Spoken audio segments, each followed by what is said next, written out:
Venise au Moyen-Âge, une puissance maritime et commerciale.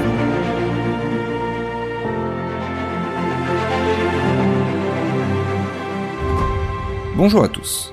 On l'appelle la Sérénissime, ou encore la Cité des Doges. C'est une ville magnifique, construite sur une suite d'îles à l'intérieur d'une lagune, une étendue d'eau de mer séparée par un cordon littoral. De nos jours, Venise est un haut lieu du tourisme mondial. Mais au Moyen-Âge, il s'agit surtout d'une des villes les plus riches et les plus puissantes d'Occident. Ses navires sillonnent la Méditerranée et rapportent d'Orient de nombreux produits. Et pourtant, rien ne l'a prédisposée à avoir cette importance. Au contraire même, elle partait avec un certain nombre de faiblesses. Et donc, comment la République de Venise a-t-elle réussi à s'affirmer comme une puissance maritime et commerciale au Moyen-Âge? Au départ, sur le site de l'actuelle Venise, il n'y a rien d'autre que des marais infestés de moustiques, et donc la lagune située entre la terre ferme et la haute mer. En résumé, c'est une terre relativement inhospitalière. Au IVe siècle après Jésus-Christ, la région est envahie, attaquée par des peuples barbares, les Ostrogoths et les Lombards. Et les habitants de la région, que l'on appelle les Vénètes, cherchent refuge là où ils peuvent, et donc dans ces marais, et dans ces îles, là où ils sont certains que les barbares ne viendront pas. Venise est ainsi fondée, selon la tradition, un 25 avril 421, le jour de la Saint-Marc, ce qui explique que l'évangéliste Marc soit le protecteur de la ville. Au VIe siècle, l'Empire byzantin prend le contrôle de Venise, qui dépend alors de l'exarcat de Ravenne.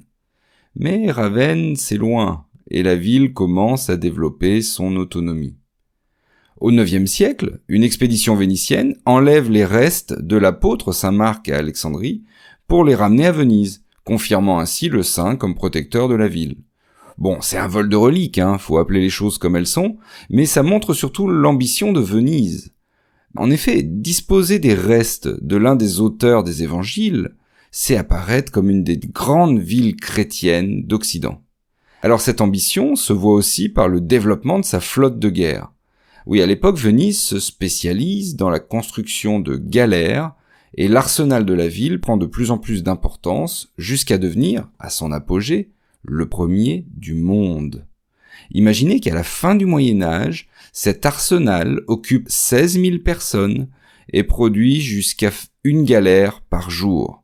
Alors ces galères vénitiennes, ces grands navires de rameurs, sont donc de plus en plus nombreuses et de plus en plus puissantes. Alors pour vous situer un peu, chaque galère contient en moyenne 200 hommes à bord, à peu près 20 marins, 80 soldats et 100 rameurs. Et c'est pratique les navires, surtout lorsque l'on en a besoin. C'est le cas de l'empereur byzantin Alexis Comnène à la fin du XIe siècle.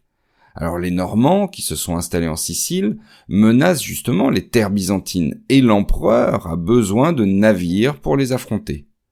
Venise propose alors les siens, et qui sont bien utiles pour détruire la flotte normande.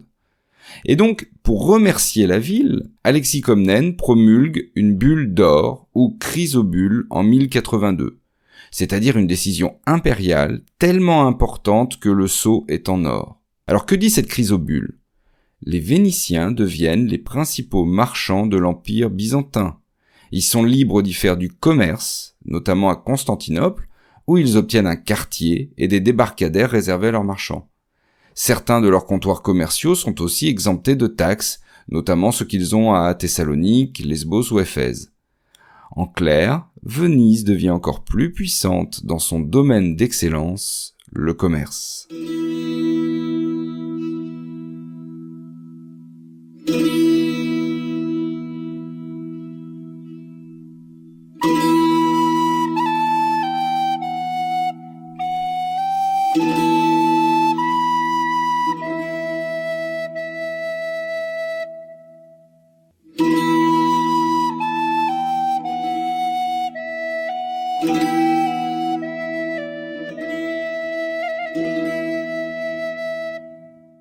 Venise avait commencé à vendre un premier produit, le sel.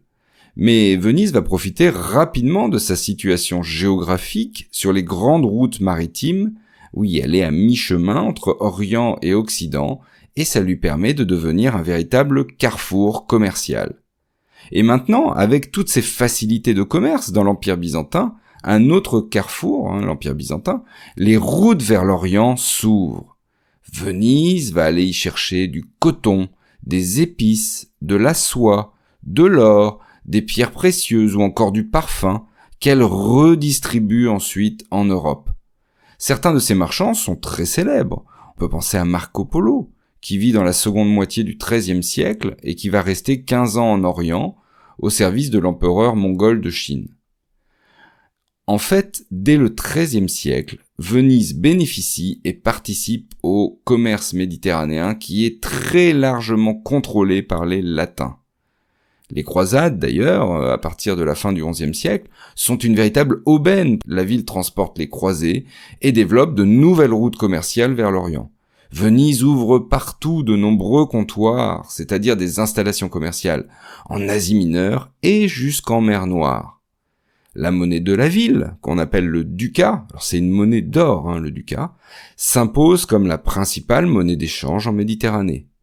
En résumé, Venise est l'un des principaux ports de l'Occident, où se croisent des marchandises, des hommes et des savoirs venus de toute la Méditerranée et d'au-delà.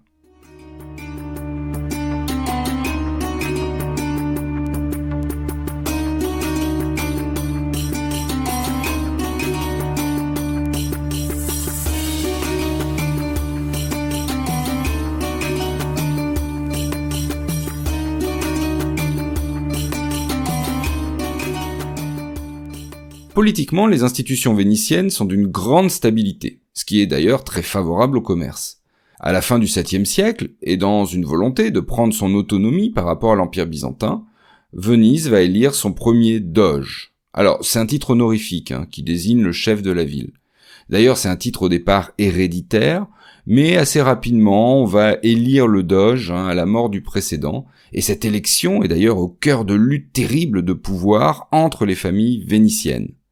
Alors, jusqu'à la fin du Moyen-Âge, Venise est officiellement une république, donc dirigée par un doge élu, dont les pouvoirs sont encadrés par une constitution. Bon, dans les faits, c'est surtout une oligarchie marchande. Les riches familles de marchands sont au pouvoir et se répartissent les postes. À partir du XIIe siècle, s'ajoute aux institutions un grand conseil, ou Maggior Concilio. Environ 1000 membres, alors le nombre bouge selon les époques, au sein duquel on va choisir le doge et ses conseillers. En résumé, c'est l'Assemblée législative, elle se réunit les dimanches pour prendre les décisions politiques et promulguer les lois. Cette participation au Grand Conseil est un droit héréditaire. Elle est donc réservée aux familles patriciennes inscrites sur le livre d'or de la noblesse vénitienne. Au XIVe siècle, un nouveau pouvoir apparaît, le Conseil des 10, c'est-à-dire un groupe restreint de 10 conseillers, une sorte d'organe exécutif dont le but est la sûreté de l'État. Et d'ailleurs, au même moment, XIVe siècle donc, se met aussi en place le Conseil des 40, qui a des pouvoirs de justice et de police, et un Sénat qui progressivement hérite des pouvoirs du Grand Conseil et de différents collèges aussi autour de tout cela. Ce qu'il faut retenir surtout, c'est que les riches familles marchandes de Venise s'arrangent pour se placer dans les différentes institutions de la ville. Alors, la puissance et la richesse de ces familles se voient très bien dans la ville grâce aux nombreux palais qu'elles se font construire. Alors, des constructions sur pilotis, parce qu'en effet, toute la ville de Venise repose sur des pieux qui sont plantés dans la lagune.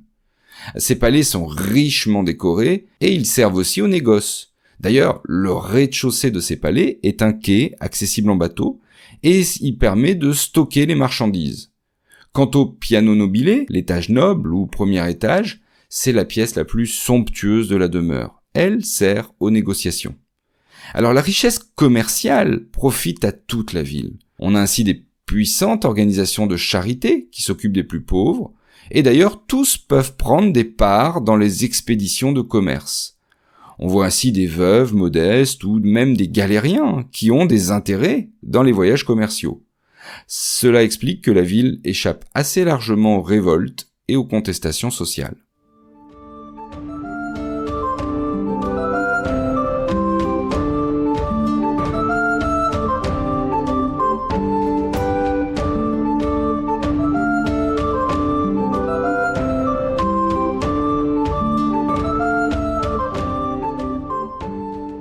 À partir du XIIIe siècle, cette puissance navale et cette domination commerciale poussent Venise à vouloir conquérir des terres. Alors déjà en 1204, Venise va détourner la 4e croisade en emmenant les croisés attaquer et piller Constantinople. Oui, l'ancienne possession byzantine se retourne contre son maître. Alors le pillage va enrichir considérablement Venise, ainsi d'ailleurs que tous les privilèges commerciaux supplémentaires que la ville obtient. Bon, pour l'anecdote, Venise fait démonter les 4 chevaux de l'hippodrome de Constantinople pour les ramener place Saint-Marc, où ils vont être installés au sommet de la basilique.